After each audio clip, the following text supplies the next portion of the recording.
Okay, so hey guys, welcome back to the channel. It's Miriam. So today we're going to be talking about this, you guys. We're going to be talking about how you can protect yourself in Islam. If you're a Muslim woman, how can you protect yourself?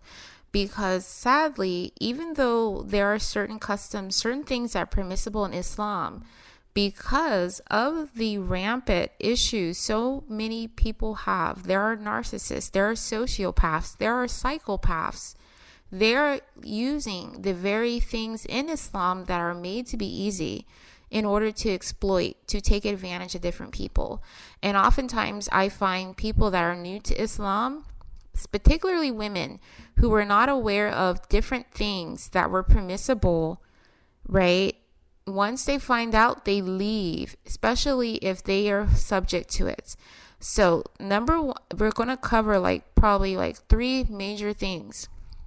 Number one, that people are not aware of necessarily the real reality. In Islam, men are allowed to marry more than one wife, okay? And so a lot of people do not think that there are men that are really trying to embark on this because it does cost, in theory, money. But yes, you will have men who do not even have a job that will try to have more than one wife, okay? And so this is the thing, you guys. In Islam, it is a polygamous, it's allowed to have more than, it's permissible to have more than one wife, right? And it's not looked at any ideal to have just one unless you can't be fair. But a lot of people are in denial to if they can really be fair. And so I have seen women's lives get destroyed, right? Or upturned because who they're with decided to marry more than one wife, even if they were unemployed. And so this is the thing, you guys, that can be very devastating because, again, we're not living in ancient Arabia. We're not just living somewhere and there's a tent and all I have to provide is a tent. Okay, and so it can be very devastating living in a Western society, suddenly being married to someone, having a schedule, a routine, especially when you have children, and then suddenly this person says, hey, I'm going to be gone half the week, right?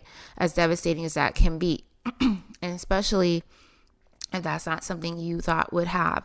And that's the second thing that a lot of people who are maybe new to Islam are not aware of, that is that you do not have to tell your wife that you're going to get married.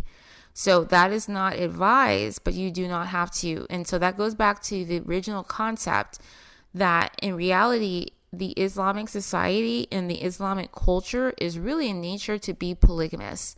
And so when you look at the Islamic families of the Sahaba and of Muhammad, it wasn't if your husband was going to get married again, it was going to be when. And in that kind of society, when there was war and different things going on in the community, at any given time, he could just bring someone home. Again, that was a different time. But with Islam being the religion that it is, with things being lawful, not ever being ruled unlawful, people will still attempt to do such things in modern day society, right? And so if someone just ups and marries someone, again, that can derail your life. And if that happens a third time, and now this person says, hey, you're going to just see me once a week now because he's decided to marry now a second woman besides you, and he has 3 wives, or eventually he takes on a 4th, which of course most people by that point would have been gone, then you can see how much you could turn into being just simply a single mother, right? If you're doing it all by yourself. And so again, these kind of situations can easily, realistically, in a modern situation, turn into chaos. And so this is why it's important to be able to protect yourself. And we're going to get to the end of how you protect yourself. The third thing, and this is a cleric. Y'all know there's a sheikh that is famous, worldwide renowned. I'm not going to say his name. You guys probably know his name, right? Who just lays it out there, he doesn't say the craziest things, because what he says is what is Islam, right? And it's Islamically permissible, but he does not sugarcoat it at all. He doesn't make it cute. He doesn't make it look, it would put off a lot of people. And in reality, it makes a lot of people not interested in Islam, truthfully. But he says, he was talking about wife beating. Someone had a message saying that their husband hits them. And so, as you guys know, in the time of Muhammad, when he was trying to gather his community to worship one God and to reform their behavior, the things that he was encouraging his people to do had more to do with reforming them out of their negative behaviors than even some of it meant like, okay, you can just simply do this, if that makes sense. And so when there is a tradition of Muhammad saying, okay, if you're someone prone to hitting your wife as a way to solve your problems, do not do that first. Try doing this and this and this and this and this first. This is not a system set in place to encourage hitting, right? And not even just that. It is a system to try to encourage people out of that behavior. Because there's many societies still today that are very chauvinistic, that are very violent towards women, right? When violence is not the same admonishment given to men that are seen as acting or misbehaving within a family unit. And so, but if you were to take the tradition of Muhammad and how he behaved in his household, he did not ever hit his wives, right?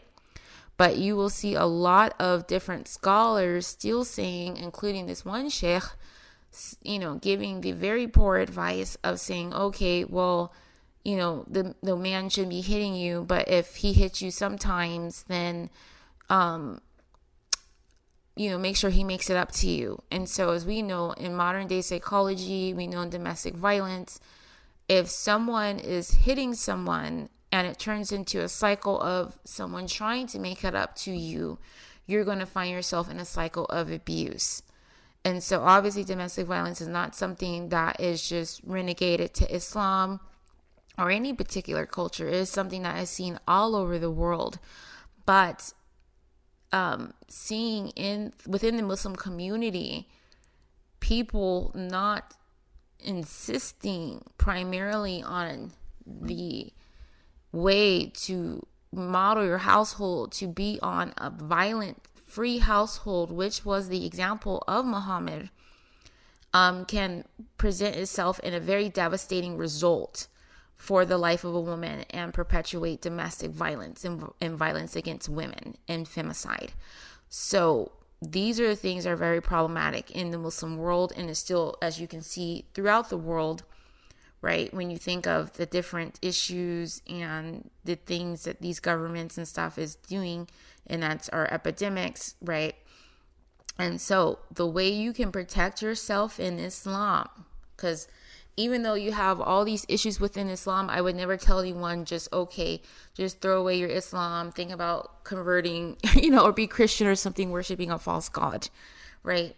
Because still Islam is still your best bet in a lot of ways, because it's still a very conservative faith that teaches there's just one God, but you're going to have to put things in place that you protect yourself and that you have your best rights. And that's why it's so important to have knowledge. Okay. And the first thing is you're going to want to have an ironclad nikah. You're going to want stipulations. You're going to want to make sure that if you are not open to polygamy and that you want a monogamous marriage, that you put that down in your paper. And there's nothing wrong with that. And don't let anyone intimidate you out of that. Muhammad's only daughter, or was his only daughter, but one of his daughters did not have a polygamous marriage. And she put that in her nikah. And so that's absolutely your right to have that if you want that, right? Especially in a modern day society where things are so expensive, you need someone to help you pick up and take your kids from here and there, right? You need someone that can help you. because otherwise you will become a single parent if you're having to do everything else. Because most women are not at home, even in Muslim society, even in a Muslim home. A lot of women are working. And so if you were to have a husband and that is just gone half the week or 2/3 of the week, you become a single stay-at-home mom. Or excuse me, you're not even a stay-at-home mom. You're a single mom, right? And people are watching you. They see you. There's no man in the house. So you really put a target on your back. So that's your personal choice to say, hey, you know what? I don't want that for myself. Because every society is not safe enough to go fatherless 2/3 of the week. You put that in your stipulations. And if he wants to then embark on that, he can find someone else to embark on that. So again, that people, if they're looking for that, then you don't waste time, they don't waste time, and they can go on and find someone else, right? Because some people, they think that they don't have a stipulation, it doesn't matter, that they can lie and put the wool over someone's eyes later on. The next thing is, in terms of if you want it to be in a polygamous marriage, if you're open to that, I would tell you, you still need stipulations to say, hey, you know what, after we've had kids, after we've been married a certain amount of years, because I've seen sisters be married only a month and then the man is married after another month. And so their whole honeymoon period, their whole joy, their little happiness is destroyed. They didn't even get a full time period with their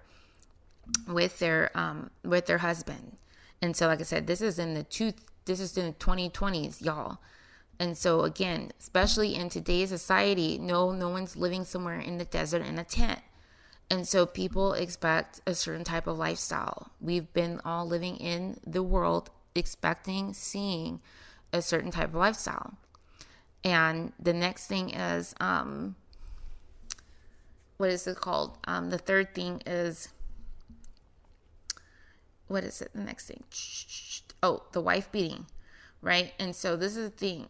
When it comes to wife beating, this is domestic violence. Here in the West, we call this domestic violence. And so this is something that is not acceptable. Just like spanking. Some people do not believe spanking is acceptable, right? Or what somebody would call spanking, people call beating.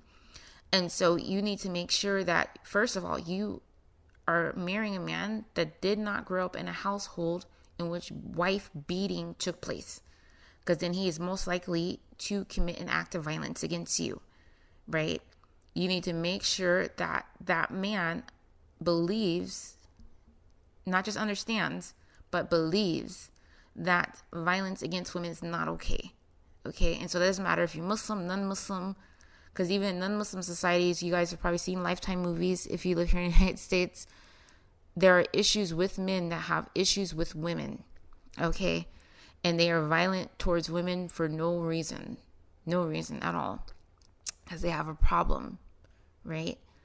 And so you want to make sure you're with someone who is not like that, because then you're going to have a problem. You're going to have a problem. And even though here in the West, and you may not be in the West, or if you're a girl that's going somewhere else, right? Because there's girls that get married, they live in the West, they go somewhere else where there aren't as much support for women trying to leave or get out those kind of situations. And that is how you protect yourself within Islam, right? So that you don't fall victim to these loopholes. Because even though in Islam, Muhammad was a good man, every Muslim man is not a good man. And so you want to make sure you take time, you get to know the person, you make sure they're a good person, and that they're not someone who's chauvinistic, right? They're not someone who's an abuser, that's narcissistic, that's a sociopath, that is looking to use, exploit, and objectify a woman. And that is absolutely a thing. And in these certain cultures that, especially before the days of Jahiliyyah, these was pervasive, this kind of thinking, this objectification of women, and the people were treated poorly. And so in some cases, even though certain places, I know some people get excited, certain people from certain cultures, oh, he's born Muslim, oh, this and that, the law, right? And you learn how to protect yourself while incorporating the law. So either way, you guys, I will see you guys in the next one.